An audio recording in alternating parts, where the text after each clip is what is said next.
La formation représente vraiment pour eux une opportunité à saisir et c'est pour eux, la formation incarne vraiment une seconde chance pour eux de s'en sortir.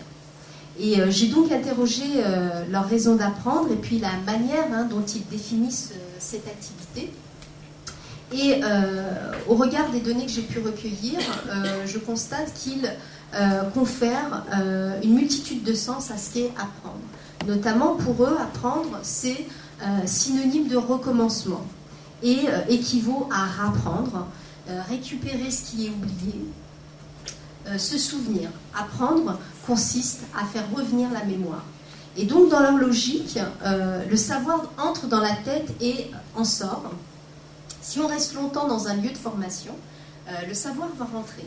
Si on rouvre les livres et qu'on les feuillette, on apprend, et puis les trucs, nous disent-ils, rentrent. On va se rappeler, parce que, nous disent-ils, c'était complètement sorti de la tête. Et donc pour eux, à force d'écrire, ça revient. Apprendre consiste finalement pour eux à rapprendre, par l'acte de mémorisation, des connaissances dont le but pour eux, c'est vraiment de les restituer ultérieurement. Karima qui nous dit... je cite, « Qu'est-ce que je fais là ?» Je me dis peut-être que j'ai une chance que ma mémoire va revenir, que ça va revenir vite. Tout ce que j'ai appris dès le début de l'année, là, tout ce que j'ai appris, peut-être que ça va revenir plus tard. Peut-être si je refais la même chose, peut-être que ça va revenir. Et donc, le savoir est réduit à une activité de stockage et il a comme fonction, selon eux, de remplir, je cite, une tête vide. Bien souvent, il s'agit bien de leur tête, ce qu'ils disent. Et donc le modèle du stockage leur paraît être, selon eux, le mieux approprié. Une autre conception de l'apprentissage qui est apparue dans les données recueillies, l'idée que l'école ou le centre de formation sont investis en tant que lieu où on apprend des choses et où ce sont les profs qui apprennent. Et donc le savoir est, dans ce cadre-là, transféré directement de la tête du professeur à celle de l'élève.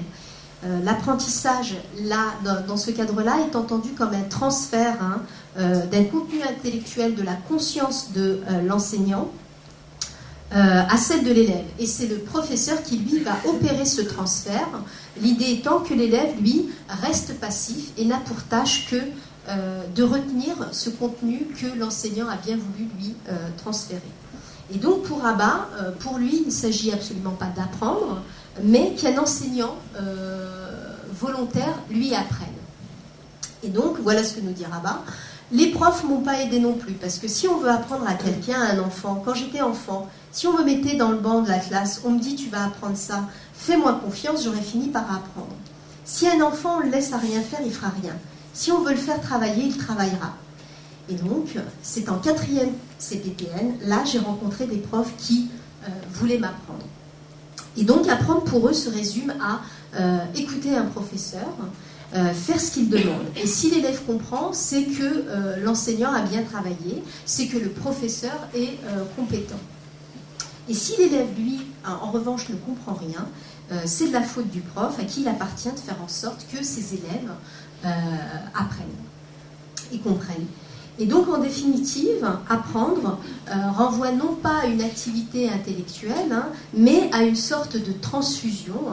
Je reprends le terme que j'ai emprunté à Bernard Charlot, qui décrit ce processus qu'il a repéré auprès d'élèves de lycée professionnel. Et donc, à ces modèles de transfusion, va s'ajouter celui le modèle que j'ai appelé imprégnation, le modèle de l'imprégnation. Absorption du savoir par la fréquentation du lieu où on apprend et par le temps qu'on y passe. Et puis le second, c'est le modèle de la reconnaissance des choses qu'on a déjà vues. Et donc pour ces adultes que j'ai interrogés, le savoir va s'acquérir parce qu'on passe du temps à l'école ou au centre de formation.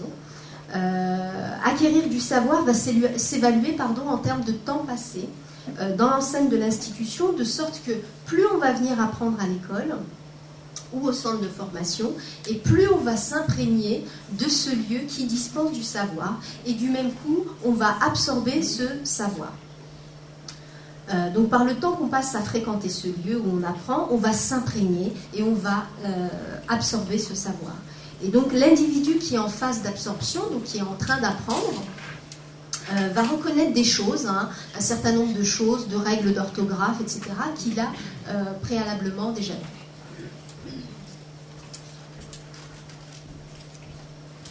Alors, une autre donnée qui nous est apparue, un autre résultat qui est que le sens que ces adultes attribuent au fait d'apprendre est étroitement lié à leur finalité, aux finalités du savoir. Le travail qui est effectué en formation est lié à des finalités qui sont non seulement scolaires, mais aussi sociales.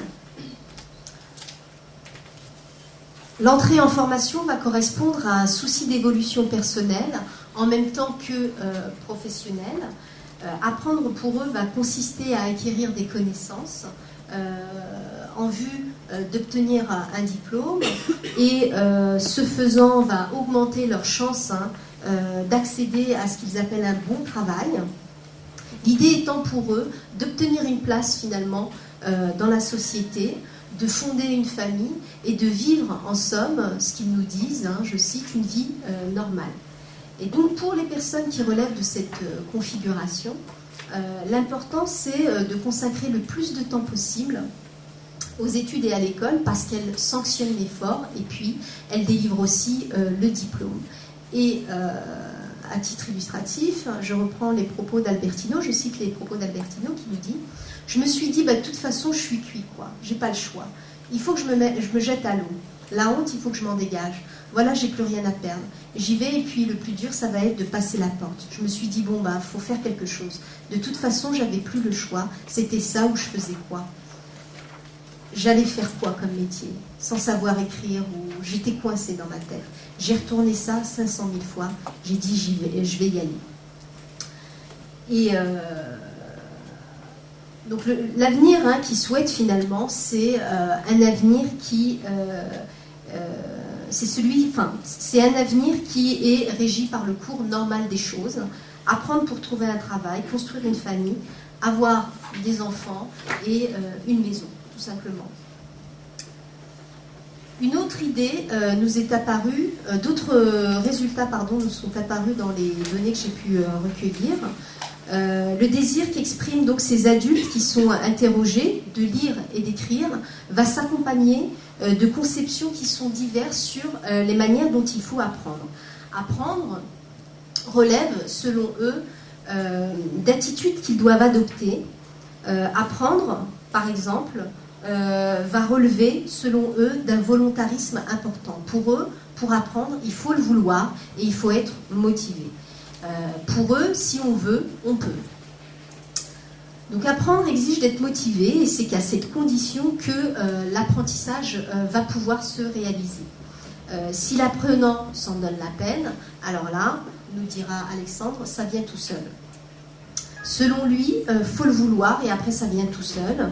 Albertino qui nous dit aussi que la volonté est très importante.